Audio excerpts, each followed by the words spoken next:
একটা জিনিস মাথায় রাখতে হবে যে বাংলাদেশ যদি টেস্ট খেলার পরিবর্তন ব্যাটিংয়ে যদি বাংলাদেশের ব্যাটিং অ্যাপ্রোচটা পরিবর্তন না করে তাহলে কিন্তু কখনোই ঘুরে দাঁড়াতে পারবে না।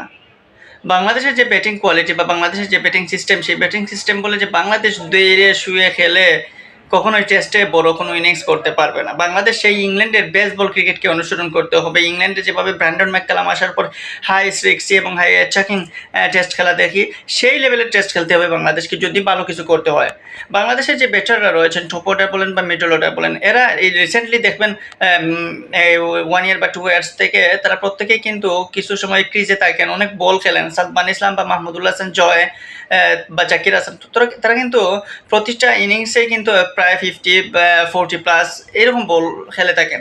কিন্তু সেই বল খেলার পরে তাদের রান দেখবেন 34-35 বা 40 ভিতরেই থাকে। কখনোই তাদের ইনিংসটা বিল্ড আপ হয় না, ইনিংসটা বড় বা সেঞ্চুরি বা 50 বা 80 প্লাস এইরকম কখনো কোনো ইনিংস হয় নাই।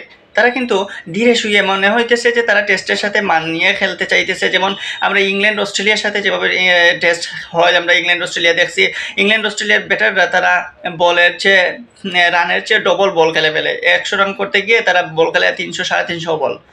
সেই লেভেলের ক্রিকেট খেলার সাথে মানিয়ে নিতে গিয়ে, সেই লেভেলের ক্রিকেট খেলতে গিয়ে বাংলাদেশের ব্যাটাররা বারবার ব্যর্থ হচ্ছেন। সো এই সিস্টেমটা, এই কালচারটা যত সময় আমাদের থিঙ্ক ট্যাঙ্ক বুঝবে না, যত সময় বাংলাদেশের টিম ম্যানেজমেন্ট বুঝবে না, তত সময় ধরে কিন্তু আমরা এইরকম বারবার এইরকম ভোগান্তিতে পড়বো টেস্টে। এবং সেখান থেকে কাভার করতে গিয়ে বা আমরা যদি সেই লেভেলে টেস্ট খেলতে চাই, ব্যাটিং অ্যাপ্রোচে খেলতে চাই, সেই লেভেলে ব্যাটিং অ্যাপ্রোচ খেলতে গিয়ে আমাদের আরও 3-4 বছর লেগে যাবে।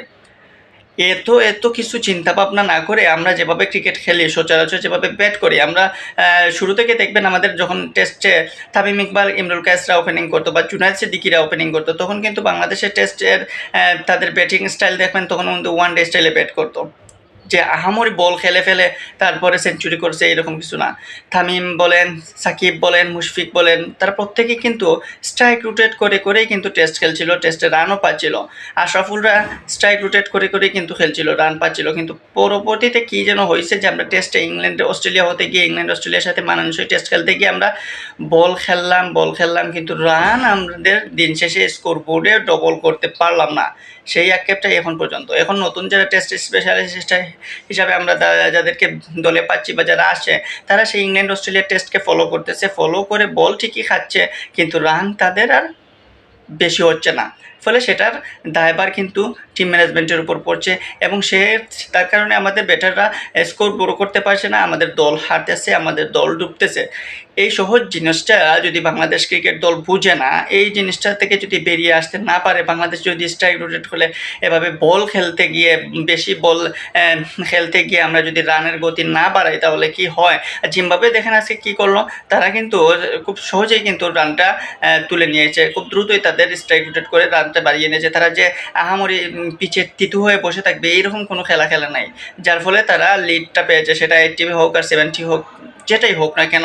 সো বাংলাদেশের টিং এবং বাংলাদেশের প্লেয়ার যারা রয়েছে তাদেরকে সেই লেভেলের ক্রিকেট খেলতেই হবে। যদি টেস্টে ভালো খেলতে হয়, টেস্টের ব্যাটিং অ্যাপ্রোচ যদি পরিবর্তন করতে চায়, তাহলে বাংলাদেশ সেখানে স্ট্রাইক রোটেট করে খেলতে হবে। সেখানে ডবল স্ট্রাইক রোটেট বা আমরা 50 রান করতে গিয়ে 200 বল খেলা আমাদের লাগবে না, আমাদের 50 রানই দরকার, আমাদের 50 বল হলেই হবে।